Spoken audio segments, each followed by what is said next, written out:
मेरे बच्चे, तुम्हारा बुरा समय समाप्त हो चुका है।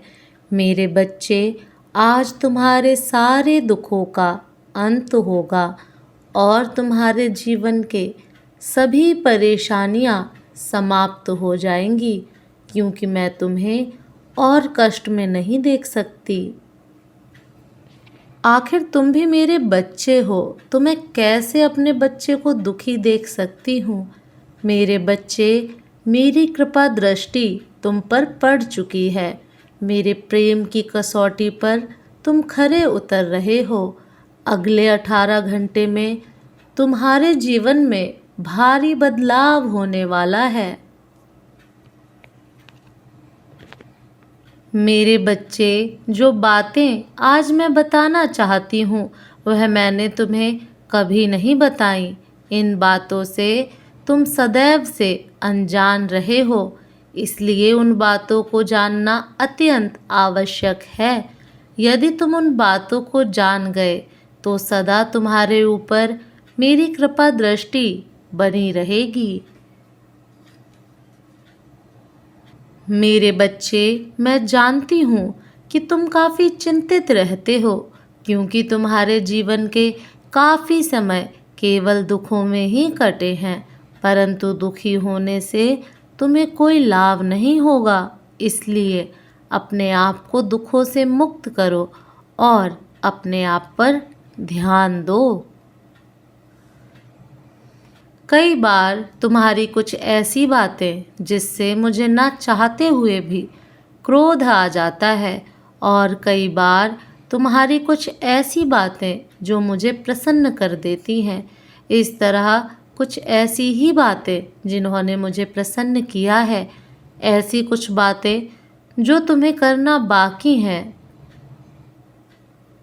जिससे कि अगले 18 घंटे में ही तुम्हारी ज़िंदगी में चमत्कारी रूप से बदल जाएगी।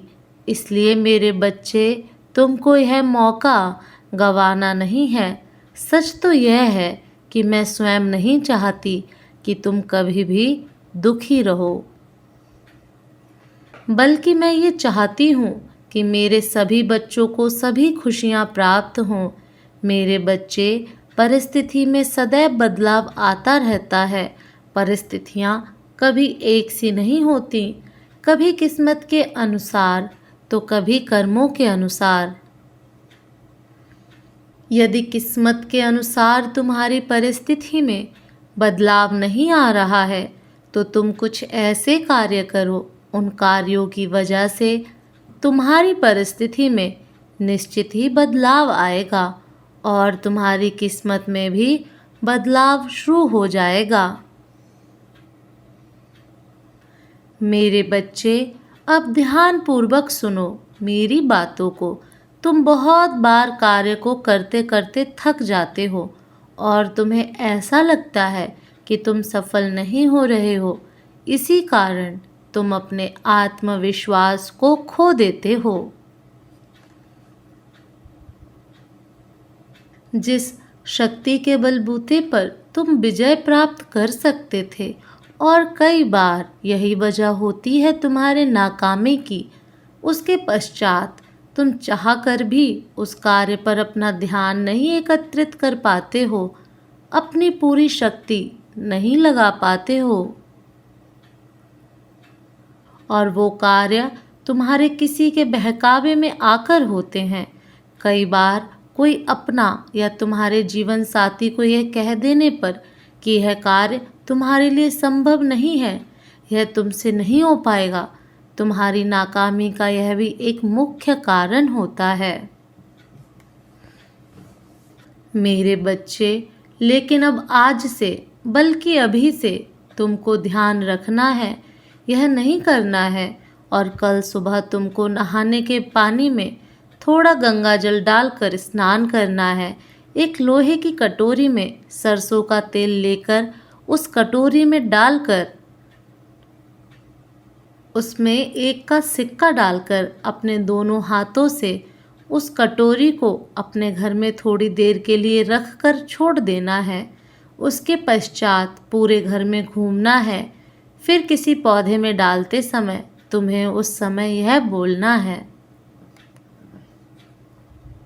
मेरी सभी परेशानियों तेल के रूप में इसी पौधे में संवाहित हो जाएं। ऐसा 21 बार बोलते हुए तुम्हें करना है। ऐसा बोलते ही तुम्हारी सभी परेशानियां स्वतः ही मेरे पास आ जाएंगी और कल सुबह से ही चमत्कार देखने को मिलेंगे। क्योंकि जिसके ऊपर मेरी कृपा दृष्टि होती है उसको जीवन में किसी भी परेशानी का सामना नहीं करना पड़ता, ना ही किसी बीमारी का, ना ही गरीबी का।